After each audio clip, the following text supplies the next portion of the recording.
Alrighty guys, and welcome back to the channel, and we're here with the first place Batcave deck list. What's your name, and tell us what you played today. Matthew Fudge, and I got first place after a very gruesome night the other night. And I was playing Salamangreat. Co-captain right here is clapping some cheeks, bro. 3-lady debug. Also, this to preface this deck was mostly Buddy's idea, so most of this is just Buddy's idea. So 3 Italy, 3 Parallel Exceed, and that's it for the other Cyberse. These are all like really good. If you open any of these singular with like any other Cyberse monster, you just combo. Yeah, Parallel Exceed, Nightmare Corruptor, Italy, and Lady Debug. Okay, so no Flying Buffalo. 1 Gazelle, 2 Jaguar, 2 Salamangreat Spinny, 2 Salamangreat Foxy. I've thought about playing 3 of this.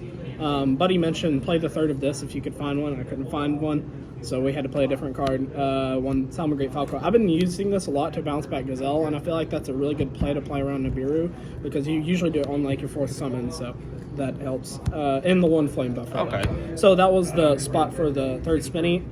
Now this did come up a couple times, so I don't think this is bad to play in spot of the 3rd Spinny, but it's probably better since you're already playing the Nightmare Corruptor Ghibli. Okay. And then that's it for like the main Cyberse engine, and then for the hand traps, 3 Ash Blossom Joy Spring, 2 Phantasme, 2 Droll Knockbird, and then we play Triple Imperm. I really like the 10 hand traps. I've been going a lot with like 3 of this, and then just 2 of like any other ratios, but I've been just playing around with all of them, and I can't really decide what's my favorite, honestly, but I do like the 3 Ash, 3 Imperm in this format. Okay. Rocking the commons. Yeah, rocking the commons. Yeah, and then for the spells, the 3 Signet Mining, you have to. The 3 Dark Ruler no more. So he incorporated this because he was like, so what is your deck doing against the other deck's boards if they can't negate your stuff, right? So, I mean, you just access code their stuff away, and then you set up a roar plus a hand trap, and they can't really play after that. So Okay. that was the idea behind that. And that actually came up like 3 or 4 times the other day against, I think one time against Daniel Trin. That was kind of funny. And we played 2 Desires.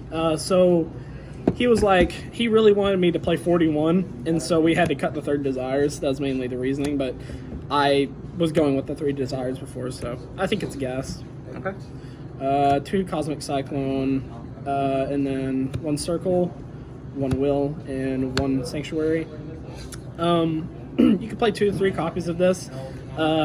This is also a really good card to just play at like a regional event or anything higher, because like most people are not going to be expecting the main deck back removal, so it's good to, fake them out. 1 Rage and then the 1 Roar. That's it for the main deck.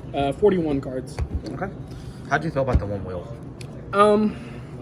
So the 1 Will, it's mainly just because of I've just been breaking on it a whole lot lately.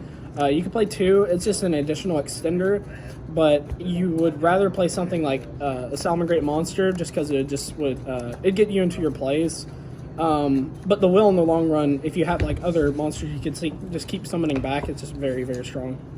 And then for the extra deck, 1 Access Code Talker, 1 Transcode Talker, and then this is new, 1 of this, 1 of this. So we played these just because we didn't really like the Sunlight, or not the Sunlight, the Heat Leo as much. And these are also generic, and they're more attributes for Access Code Talker. So they're pretty good. And then we played the Update Jammer, the 1 Splash Mage, and then this is part of the reason why we played these, just because it would just, if you got to resolve this effect summoning one of these, this one would be co-linked, you would get draw, and also you'd get the add back off of Sunlight Wolf, which is really good. So you always want to be able to have that.